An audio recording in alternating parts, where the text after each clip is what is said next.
to Olfactophiles. I'm Tara, and today I'm going to be doing a unique video for my channel because it's going to be featuring celebrity perfumes.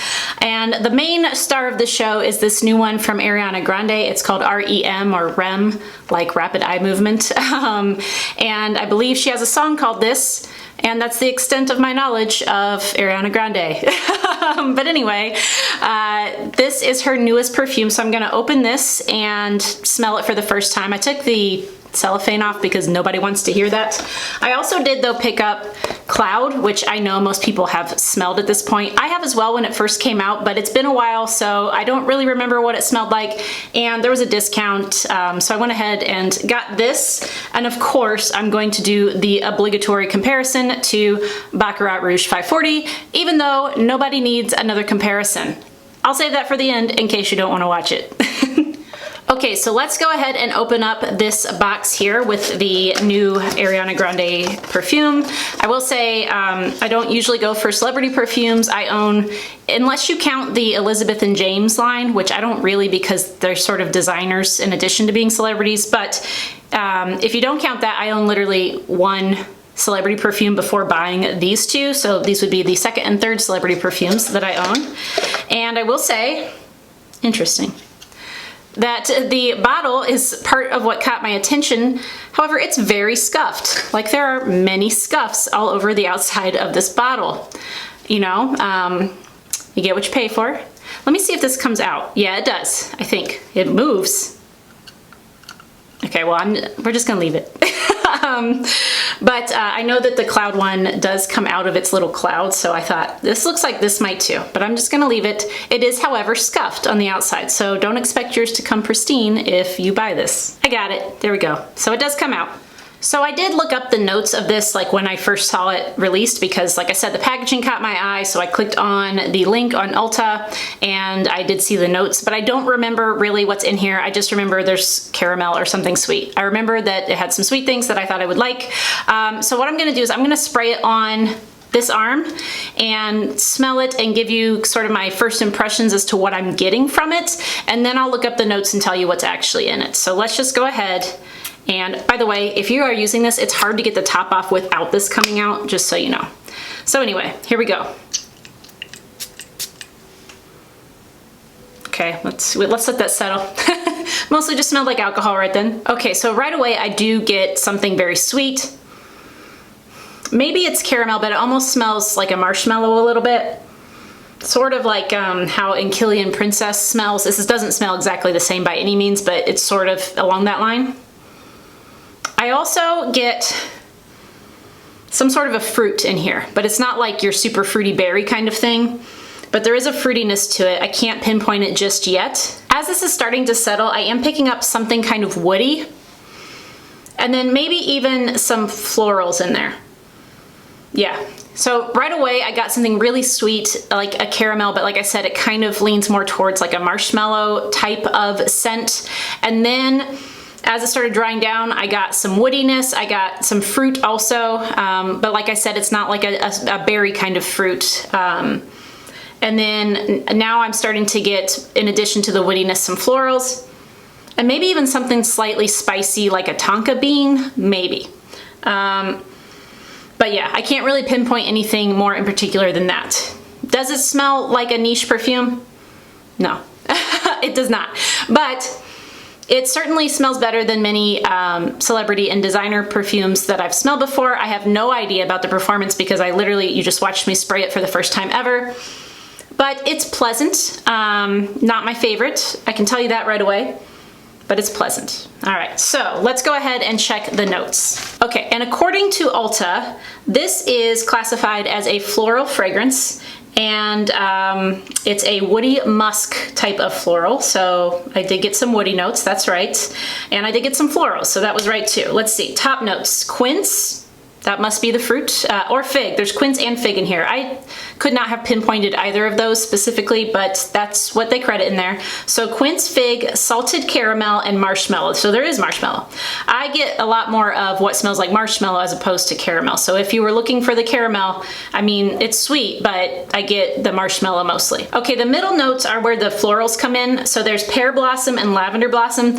I can't tell you that I've ever smelled those in real life, so it just smells sort of florally to me, to be honest. And then in the base, there is tonka, so that's what was giving it a little touch of spiciness. It's not like a really spicy scent at all. It's kind of just in the background. Like I said, just very light touch there. There's some white musk and sandalwood, so that's the woodiness that I was picking up. Okay, so that is sort of my just very first impression of the opening of Ariana Grande's R.E.M. It's a very unique bottle. It doesn't feel expensive. I will tell you that. It feels like plastic, and like I said, it's very scuffed.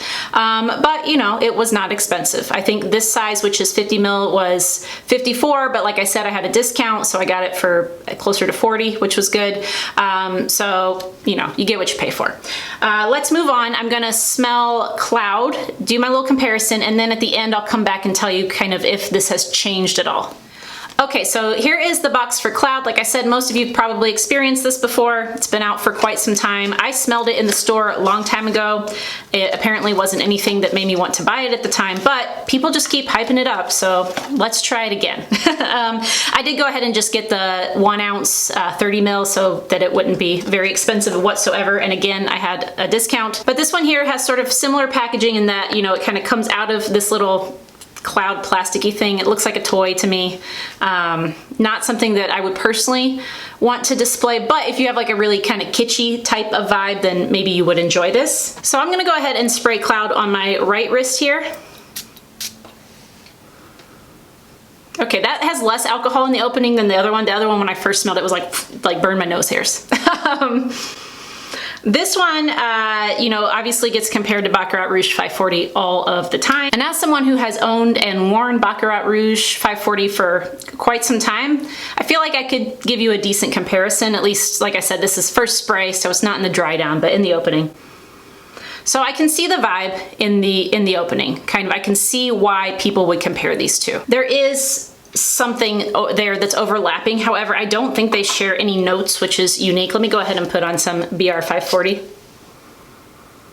So this one does not have that alcohol opening whatsoever. It immediately is quite pleasant. So right in the opening, they both do have a sort of medicinal quality to them that I do not mean in a negative way whatsoever. I find that scent that's in Baccarat Rouge 540 quite pleasant. I do really enjoy that fragrance. But they're already very different, guys. I'm picking up a lot of coconut in the Cloud, which I think is a note in there. But I'm getting a lot of that, whereas with the Baccarat Rouge, I'm getting more of like the cedar and saffron and a little bit of jasmine. So they kind of go different directions really fast. Although I wouldn't say Cloud is like a cloyingly sweet fragrance by any means, it is noticeably sweeter than Baccarat Rouge 540 as well. And in general, it's a little bit lighter of a fragrance. I'm not sure, again, how the performance of the Cloud is because I've only ever sampled it once before in store and I haven't really smelled it since. I knew that it didn't smell all that much like Baccarat Rouge 540, but I couldn't really remember exactly how it smelled. So I wanted to try it again. I still don't think it smells that much like Baccarat Rouge 540, except upon like initial spray for like the first 30 seconds to a minute. It does have a somewhat similar opening, but then, like I said, they go very different directions. I am definitely getting a lot of coconut in the Cloud versus Baccarat Rouge 540 has none of that. There's also ambergris in BR540 that really kind of stands out to me, at least on my skin. I know that BR540 does different things on different people's skin. That is not a fragrance you should blind buy. Some people hate it. A lot of people really love it, and you know, some people fall in the middle. However, some people are anosmic to it. I am not. I'm lucky in that. Some people, though, get, you know, different types of scents from it. So the way in which BR540 is perceived to different noses can vary quite a bit. So I would definitely recommend, if you're interested in that one, that you sample it first. I think, though, in general, if you like the way that smells, you've smelled it before, and it's just maybe out of your price point, I think that you will get a similar vibe, but like I said, the coconut and like the sweetness of Cloud make it very different. So I don't think you'd be satisfied if you really wanted to smell like Baccarat Rouge 540, but if you wanted something that's sort of reminiscent of it, then obviously Cloud would be fine. It's significantly cheaper. Personally, I far prefer Baccarat Rouge 540, and I do know for sure, because I've worn this a lot, that the performance is outstanding. Like, it'll still be on you the next day until you shower, that kind of performance. So like I said, I don't know about the performance with Cloud, but I can tell you that the performance on Baccarat Rouge 540 is fantastic. So perhaps maybe that would make it more worth the price to you, just depends on your situation. So anyway, those are just my 2 cents on the comparison between Cloud and Baccarat Rouge 540. Again, it's just the openings that I'm comparing, but they do smell pretty different to me as they start to dry down a little bit. Before we go, let's just check back in on R.E.M. So I will say that it's changed a little bit. I can still get some of the florals there, but I think the fig is coming out a little bit more and the sweetness has actually died down, which is interesting. I don't get as much of the marshmallow at this point. It's still there, but it's, like I said, it's not as prominent as it was. And now I feel like some of the musk is coming out a little bit more. I think the tonka's still there a little bit, but it's definitely not that same marshmallowy scent that it kind of opened as. Now at this point, it doesn't really remind me of Kurkdjian Princess whatsoever. But anyway, you guys, that's it. I hope that you enjoyed this video. If you want to hear my thoughts on kind of the overall quality and performance of these 2 fragrances, leave me a comment, and then what I'll do is in a few days after I have a chance to really test these out, I will probably pin a comment down below with just my takes on how these perform overall. Right now, this was just a first impressions, but I hope it was still able to maybe help you a little bit if you are thinking about this new fragrance, because I know that several of you have mentioned, based on the packaging alone, that this was something you might end up buying. So that's my take on it. The packaging is kind of cool looking, even though it's a little bit cheap feeling and it's all scuffed up, but it's still kind of cool looking. But the fragrance itself is not something that I foresee myself wearing in the future. If you like this video, please give it a thumbs up, and if not, go ahead and give it a thumbs down. That's okay too. Either way, I hope you found something useful in this video, and if you like these kinds of videos, please consider subscribing and hitting that notification bell. Thank you guys so much for watching, and I'll see you soon. Bye.